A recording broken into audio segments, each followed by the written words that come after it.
Bhagavatam 1:8-23 Yatha Rishikesha Khalena Devaki Kamsena Rudhati Chiram Shucharpita Vimochitaham Sahatmaja Vibho Tvayaivanathe Namuhur Vipadganat.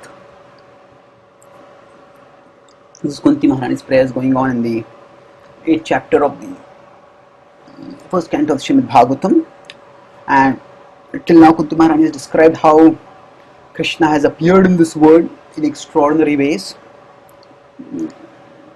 and now she continues that theme by describing further how it is that Krishna is manifested here.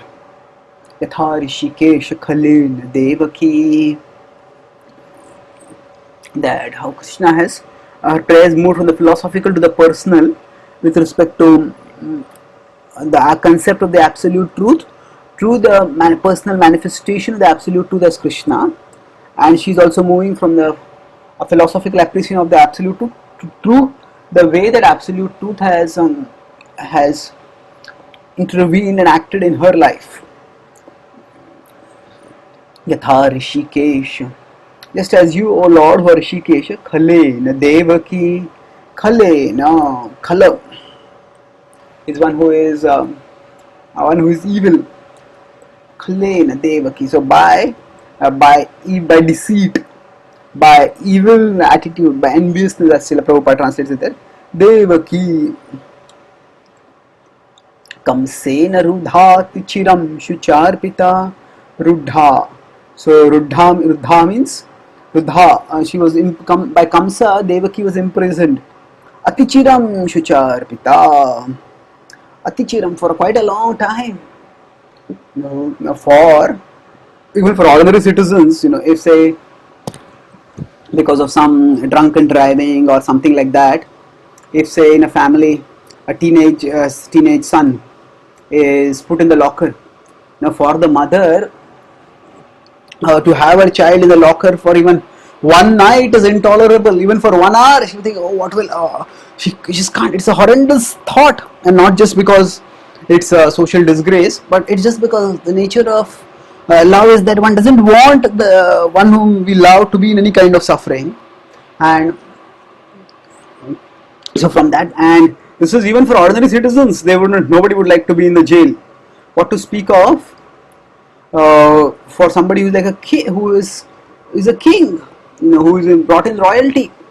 So for Kamsa to put Devaki and Vasudev in jail like that, it's a horrible thing for those who have lived in royal luxury, and especially for princes like Devaki. So, and she didn't just have to live in prison for some time, but it was for a woman perhaps one of the most difficult things in life, and she needs the maximum support is her pregnancy, and when she delivers a child, at that time so much support is sometimes needed so that the delivery happens properly. Now for a woman to go through pregnancy in prison is like a nightmare, and not just one, but to go through multiple pregnancies like that, 8 pregnancies, and then too, after doing it all, to see one's children, those whom she has actually nurtured in her womb and dreamt about and prayed about and longed for, and then the child is born in front of her eyes, the child is killed. This is worse than probably the worst nightmare that people can have, or the mother can have. And so for her, the period of, it was almost a decade that she was in jail, and it was a nightmarishly long time. So Rudha Atichiram, for a fairly long time, Shucharpita, she was distressed, afflicted to have to go through all that in the prison. So Kunti is a woman, and a woman can understand a woman very easily. So she is recognizing, she is glorifying Krishna by stating the magnitude of the problems from which Krishna has released others like her. In one sense, Kunti's position and Devaki's position are similar. Devaki and Kunti, both were royal ladies, and yet both were in big trouble. At that time, how were they in big trouble? They're in big trouble because they had extremely dangerous enemies. So Prabhupada explained this purport further that actually Kunti's position was worse than Devaki's because Kunti did not even have a husband to comfort her and to protect her, whereas Devaki at least had a husband. Now, of course, we could say that her husband couldn't protect her from imprisonment, but at the very least her husband was there with her, and he was there so that he could comfort her, help her, and even when they were in prison. And Kunti did not have that. Now, of course, Kunti was not in prison, but was never imprisoned, but she was exiled, which was also she had to live in forest. So they were not officially exiled, but when they were sent to Varnavath, as will be mentioned in the next verses, at that time they had to flee from the burning house and they had to live in the forest. And when they lived in the forest, at that time it was a nightmarish experience. So it was a nightmarish experience. She too had been afflicted. Yatha. So she is saying, just as, O Lord, Vimochita, just as you freed Devaki from her prolonged distress by killing Kamsa, similarly Vimochita Aham, similarly you have protected me also. Vimochita Aham Chasaha Atmaja Vibho, and not just me, Saha Atmaja, my own children also, me along with my children. Now when Kunti Maharani, Pandavas went to forest twice, and the first time they went, there was one lady with them, and that was their mother Kunti. The second time they went, there was one lady with them, that was Draupadi. So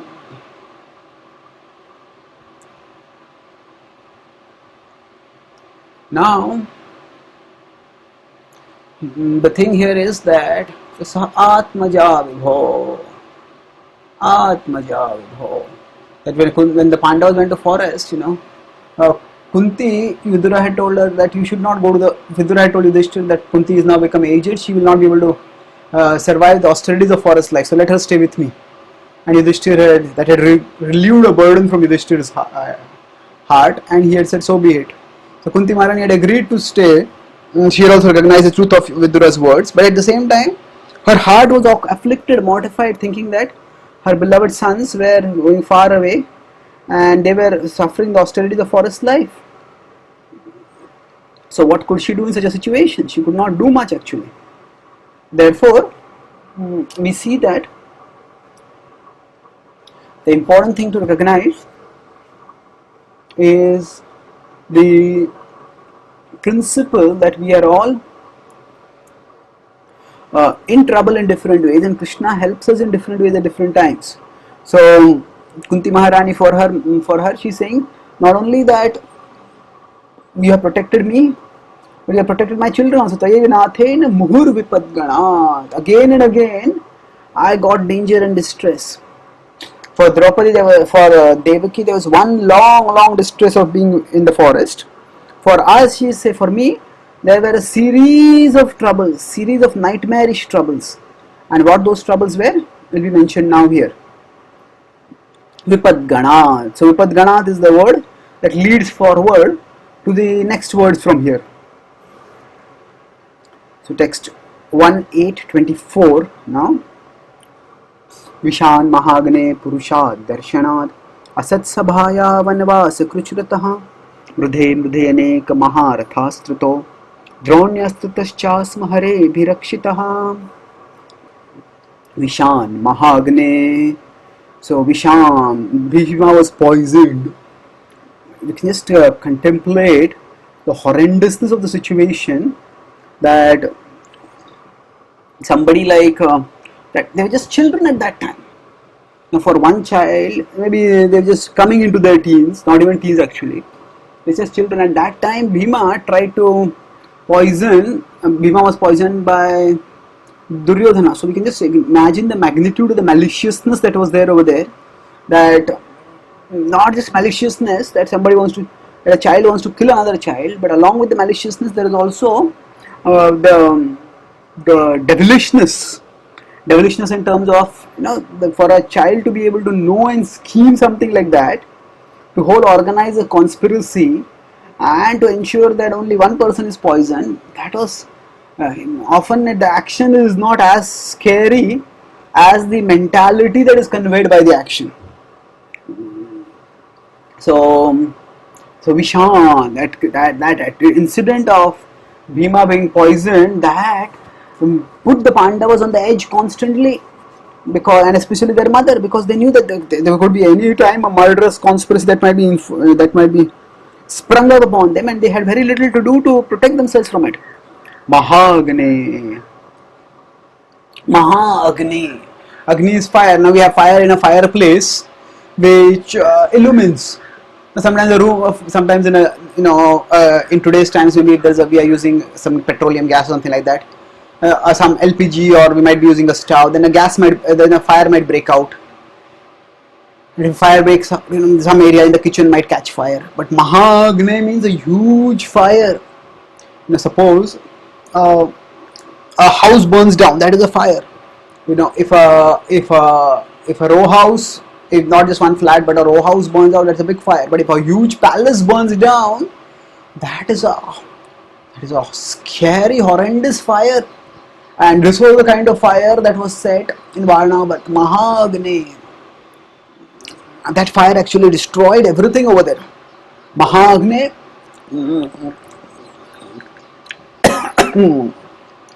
And that fire was actually meant to burn all the Pandavas alive. Of course, the Pandavas survived, but the fact was that they did suffer horrendously over there. Mahagni Purushad Darshanad. Purushad Darshanad means that there was the man-eating Rakshasa. So this is more or less a chronological description. There was, and the Pandavas were in the forest. They made several. First, when they were in the forest, they made several Rakshasas. One of them was Purusha Ad Darshanad. So they went to one place where they met Bakasur, and before that they had Hidimbaasur. So both of them were man-eaters. Now we may have various kinds of dangers in our life, but can we imagine the danger of cannibals? Having our body eaten up. It's one thing to die, but it's quite another thing. It's a far more ghastly idea to think that we will be butchered and slaughtered alive. So Vishan Mahagni Purusha Darshanat. So there were these terrible demons, and Bhima fought them and he defeated them. He destroyed them, but still it was a danger. And in a fight, Bhishma tells later Duryodhana that in the fight that there is never any guarantee of victory until the fight is actually fought and the result has come out. So when there is no guarantee at that time, one has to keep fighting. So Purusha Darshanat. Asat Sabhaya Vanavasa Kruchrataha. Asat Sabhaya. Asat Sabhaya means that the assembly where they gambled and they were cheated and they lost everything, and the Pandavas were mocked and Draupadi was dishonored. It was Asat is it seemed to be like a very gentle word to describe it, but Sat can mean truthful. Truthful can also mean virtuous. Sat can also mean virtuous. So Asat refers to that which is vicious. So it's not just, here it's not temporary, it is vicious. So the vicious assembly, although there were virtuous people in the assembly, it was the vicious people who had their way in the assembly, who held control, and therefore vicious acts were performed over there. Asat Sabhaya Vanavasa Kruchrataha. Kruchrata means suffering. In the Vanavas there was a lot of suffering that came upon the Pandavas, and all that suffering was mortifying, was agonizing. Vanavasa Kruchrataha. Mridhe mridhe anek mahartha shtuto. And then after that, mridhe mridhe, there were again and again anek maharatha shtuto. That in the war eventually that took place, there were many great warriors, and there were many dangers, and through it all, Dronyastataschasma Hare Virakshita. And just now, in that whole series of Vishad Vivad Ganat, of the series of adversities he's talked about, the latest was just when they thought that now everything is over, now we are safe, now we are secure, they found that, you know, the defeated enemy is often the most dangerous enemy. The defeated enemy is not a person who lets go very easily, and the defeated enemy may still want to fight on and somehow hit back, and now because they are defeated, they are nothing to lose, and when somebody has nothing to lose, often they are the most dangerous. So the Ashwatthama had thrown all scruples to the winds and had tried viciously to kill a embryo in the womb.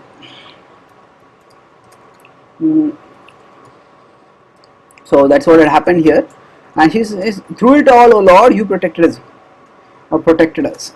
Now it's interesting, if we look at these incidents, we may say that Krishna was not there in most of these incidents. When Bhima was poisoned, Krishna was not there. When the Varnavath fire was set, Krishna was not there. Even when the Pandavas, when the Rakshasas were being killed, Rakshasa attacked Bhima at that time, Krishna was not there. Even in the forest, Krishna was not there frequently. So then what is he saying? Actually, Krishna, I have a full class on this topic where I talk about an acronym called PROTECT, PROTECT, where it describes how the Krishna can protect in different ways. So one form of protection is personal protection, that is be personal. That protection can happen, say, as he came to offer Draupadi a sari. It can also be protection to his representatives, where he gives wisdom and guidance, as happened when Vidura guided Yudhishthira about how to escape from the palace made of lac. Or it can be his omnipotence. Krishna can not just personally be there, but he can manifest his omnipotence, and he can do miraculous things. Say, as he did when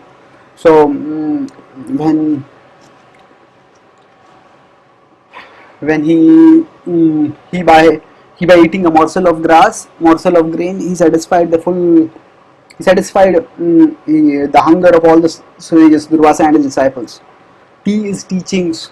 Sometimes our greatest danger is that we just don't know what to do, and at that time, if we don't know what to do, if we focus on serving Krishna, at that time we can actually move onwards closer and closer to Krishna and attain him by his mercy.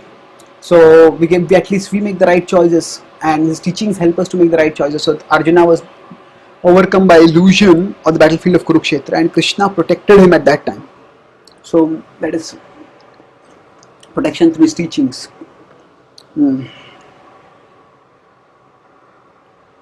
E is empowerment.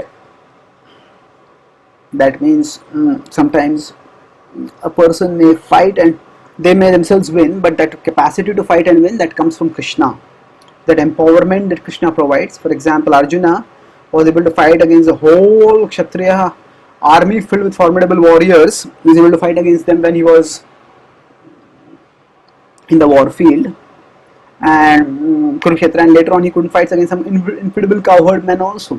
How was that? Because Krishna had empowered him. C is a combination of the above. Sometimes Krishna works in various ways. His teachings guide us, his representatives guide us. He had just some incidents in his life, and so through combination there can be. And sometimes Krishna protects through time. Last T is time.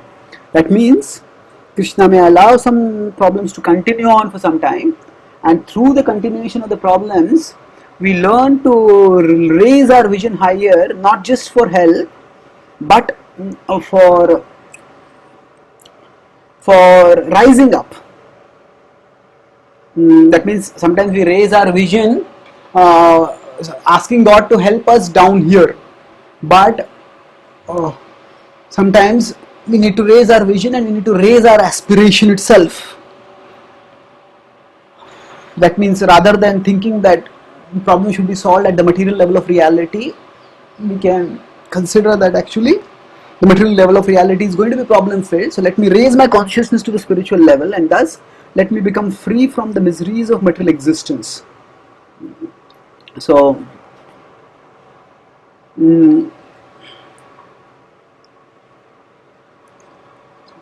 that is how Krishna can protect. Krishna may let some times problem go away.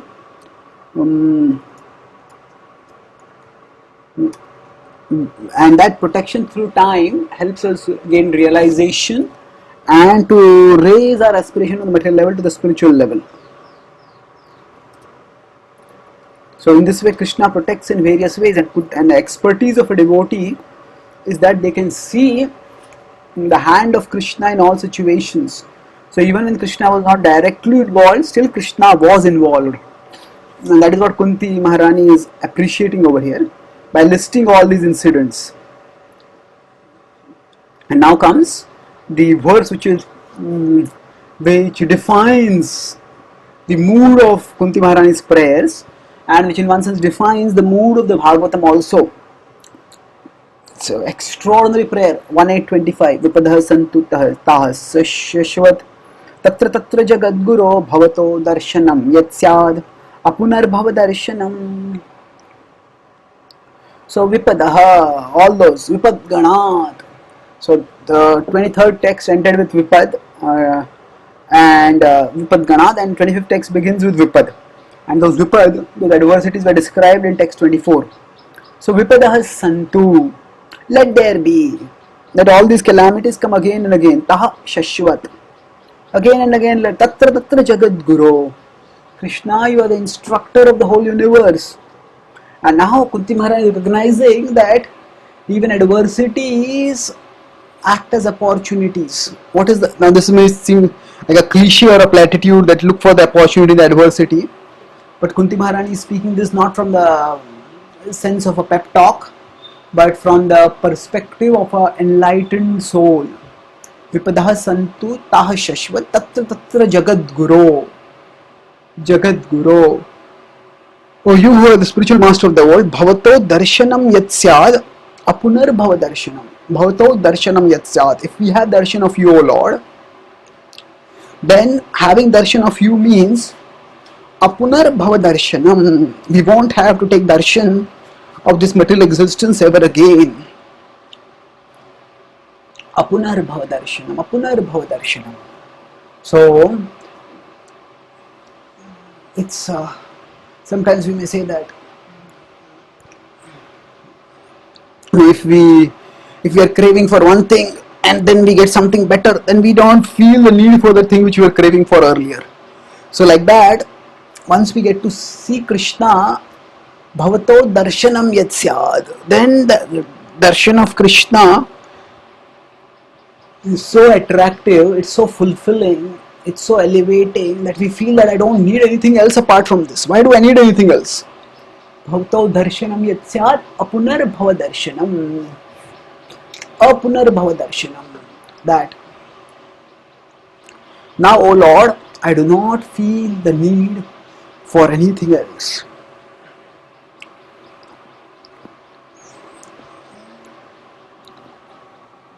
Apunar bhava darshanam.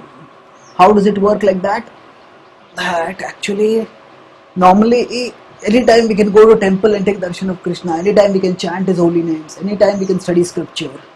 But quite often, when we do these things under under normal circumstances, often we may do them lackadaisically. We may do them without feeling an urgent need for doing those things. And when that happens, when we do those things without feeling the need for them, then we don't really connect with Krishna, we don't really experience Krishna. And because we don't experience Krishna, so we still stay on craving for worldly experiences. And thus, we do not really get out of material existence, we come back to material existence. But when there is adversity, when we realize that things in the material level of reality are going to crumble, they're going to collapse, that actually nothing is going to work out right, and there doesn't seem to be light anywhere. At that time, when we turn towards Krishna, we turn to him with a sense of desperation and urgency and fervency that connects our heart, that opens our heart to Krishna and connects our heart with him, and thereby enables us to experience the sublime shelter of remembering him. And when we taste the sweetness of remembering him, when we taste the restfulness of sheltering in him, at that time we realize, oh, whatever else I was craving for, it's all temporary, I don't need these other things. And thus we turn towards Krishna wholeheartedly and attain him. Then when we get that param drishtva nivartate, as Krishna says in the Bhagavad Gita in 2.59, when we get the higher taste, then we become peaceful. So like that, bhavato darshanam yat syat. So amidst adversities, so adversities provide us not just the opportunity to take shelter of Krishna, adversities make taking shelter of Krishna a necessity. That we realize that without Krishna, I will not survive. It's only by the grace of Krishna that I can tolerate or transcend this particular circumstance. Otherwise, I would not be able to do so. Once we understand this, then we become desperately, earnestly, fervently desirous of taking shelter of Krishna, and thus we march onwards in our journey towards him without getting distracted by anything at all, by anything. So that is Krishna's great mercy on us. So rather than seeing adversities as negative, we can see them as positive by seeing them as things which make darshan of Krishna essential. It's like, suppose if we had a medicine that also doubled as a health food, and now we may be lax in taking that health food because we are attracted to other kinds of food. But suppose we become sick, and for that sickness, that particular medicine is what we need to take. And then once we start taking that medicine, we start realizing, oh, this really makes me feel good. This really makes me healthy.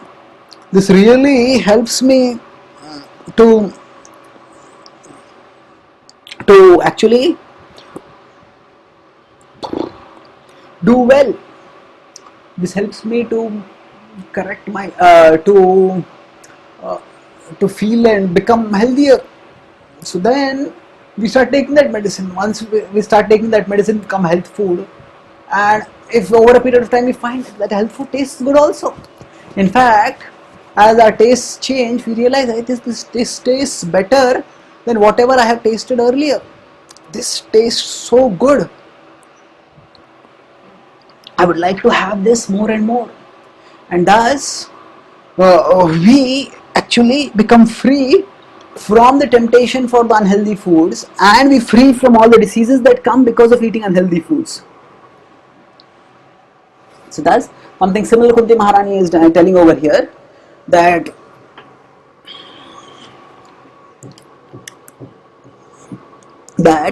oh Krishna, I want these adversities to come again and again. It is a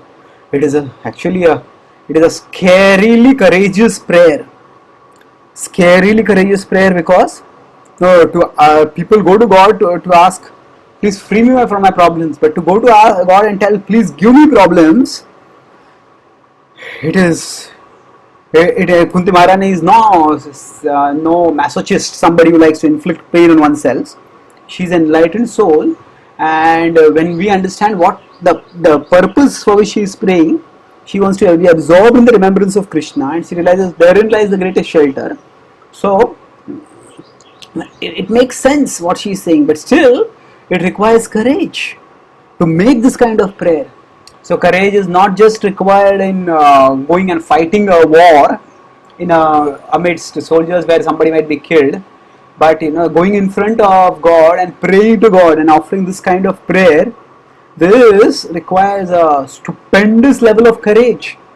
And Kunti, sometimes you may think of her as just an elderly, stately lady. Yes, she was elderly, stately, dignified, but she had a spine of steel, and she was, as I said here, stunningly courageous in making this kind of prayers. Normally, when a person is courageous, what is it that makes them courageous? Actually, they understand that there is something more valuable than the preservation of life, and that that recognition of something of a higher value, that inspires them to risk what they don't have, risk even their life for getting that. So similarly,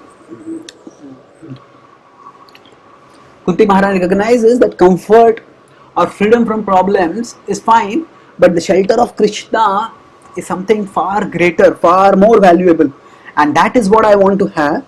And to have that, if the way to have that is by having problems, then I am ready for problems. So this is the mood in which Kunti Maharani offers this extraordinary prayer. So in the last 3 verses, we just discussed 3 verses because these are really profound verses with a lot of impact and a lot of import over there. So we discussed in 23rd text how Kunti Maharani starts from Devaki and comes to herself, and she says that the Lord protected both of us. And then Vipad Gana, how we discussed the various kind of problems in which Draupadi Kunti found herself, and how she attributes their protection to Krishna even when Krishna was not directly involved, and we discussed the protect acronym for that. And then lastly we discussed how the opportunity to take shelter of Krishna is always there, but adversity transforms that opportunity into a necessity, and that impels us, material adversity impel us to take shelter of Krishna, and thus we move forward in our life, in our spiritual journey towards Him. And Kunti Maharani here is stupendously courageous.